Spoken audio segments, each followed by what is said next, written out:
एक शहर में अनिल नाम का एक इंसान रहता था। अनिल एक कपड़ों की दुकान पर काम करता था। उसकी बहुत साल पहले शादी हो गई थी। अनिल को हमेशा से लड़का चाहिए था। लड़का यह वंश का कुलदीपक होता है, पिता का नाम रोशन करता है और बुढ़ापे का सहारा होता है।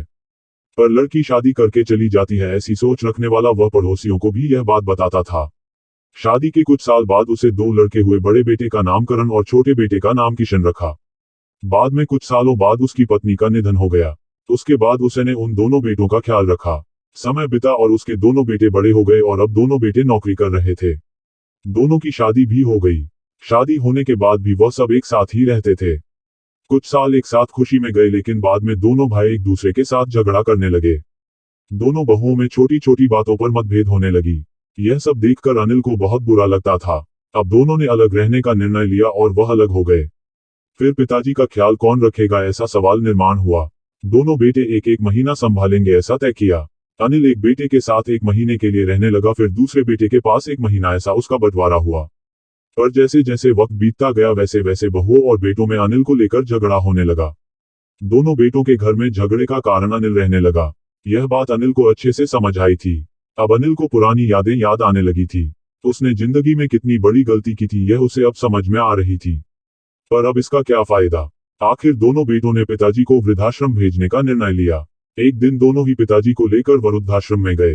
वहां जाने पर सभी औपचारिकता पूरी करके पिताजी को मिलकर वह दोनों अपने अपने घर वापस चले गए।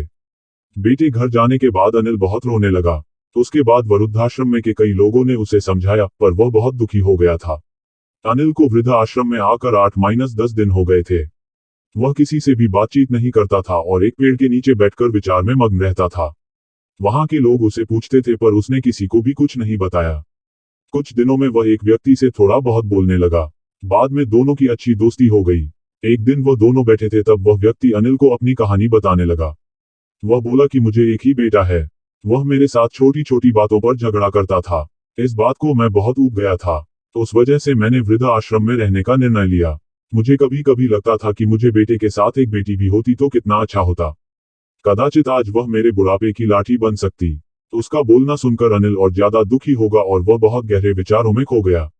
अनिल को दुखी अवस्था में देखकर उसके दोस्त ने इंसान ने पूछा, आप क्या सोच रहे हो? आपके सामने देखो, उस दिखने वाले दो व्यक्तियों में से एक हमारे वृद्धाश्रम के मालिक है। उनका नाम कैलाश सेठ और दूसरी उनकी बेटी है, उसका नाम आराध्या है। वृद्ध आश्रम का सारा काम उनकी बेटी संभालती है। कैलाश सेठ इनको एकमात्र बेटी थी। बेटी माँ और पिताजी से बहुत प्यार करती है, उतना ही प्यार वह वृद्ध आश्रम के हर एक व्यक्ति से प्यार करती है। अनिल सिर्फ उसकी तरफ देखते ही रह गया और उसका मन और भी ज्यादा दुखी होने लगा। रात होने लगी थी। हर एक वृद्ध अपने अपने रूम में जाने लगे। अनिल भी उसके रूम में जाता है। रात का खाना जल्दी खाकर सब लोग सो जाते हैं।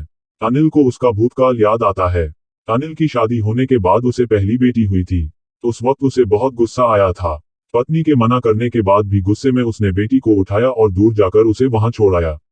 पर अब पश्चाताप करने के सिवाय रास्ता भी नहीं था। अनिल को रात भर नींद नहीं आई। दूसरे दिन वृद्ध आश्रम में एक छोटा सा प्रोग्राम था। हर एक जन जल्दी उठता है और अपने अपने काम में लग जाते हैं। दोपहर को सब लोग हॉल में एकत्रित हुए। कैलाश सेठ और आराध्या भी आए हैं वहां पर। प्रोग्राम चालू था तब कैलाश सेठ का ध्यान 2-3 बार अनिल की तरफ गया। अनिल उनको बहुत उदास बैठा हुआ दिखा। उनको लगता है कि शायद उसकी तबीयत अच्छी नहीं होगी। प्रोग्राम खत्म होने के बाद वह अनिल से बात करने के लिए उनके पास जाते हैं। वह अनिल को दुखी होने का कारण पूछते हैं। तभी अनिल बहुत रोने लगता है और थोड़ी देर बाद वह अपनी पूरी कहानी उनको बताता है कि मुझे भी पहली बेटी हुई थी, पर मुझे बेटी नहीं चाहिए थी, इसलिए मैं गुस्से में आकर उसे छोड़कर आया। आज जब मैंने आपको आपकी बेटी के साथ देखा तो तभी मुझे समझ आया कि बेटी कितना प्यार करती है। मेरी बेटी भी मेरे साथ होती तो मुझे यहाँ वृद्ध आश्रम में रहना नहीं पड़ता। मेरे दोनों बेटों ने मुझे दुख के सिवा कुछ भी नहीं दिया।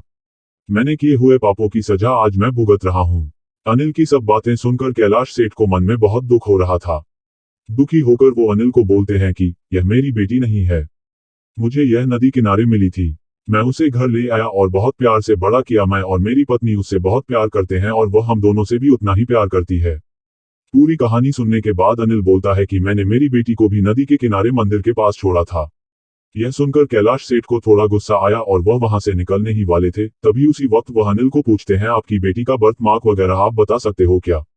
अनिल ने तुरंत जवाब दिया, हाँ बता सकता हूँ। उसके बाएं हाथ पर और पैर पर एक एक उंगली ज्यादा थी। यह जवाब सुनकर कैलाश सेठ को विश्वास होता है कि आराध्या उसी की ही बेटी है।